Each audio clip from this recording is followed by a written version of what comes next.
Hi everyone, I'm Fiona. In this video, I will show you how to measure the back window size for the EPS shaping molding machine. When our customer orders a EPS mold, we will usually ask two information. First, what is the maximum mold size? Second, what is the maximum back window size?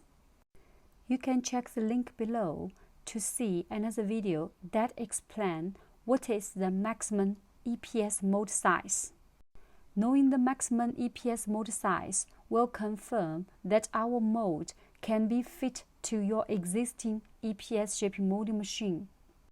Knowing the back window size will confirm how many cavities we can put in the mold, what is the maximum area where we can install the EPS filling gun and EPS ejector in order to find the best way for EPS mold cavity layout. Let's take a look at our real EPS shaping molding machine in this video. This is the right side of the back window. This is the left side of back window size.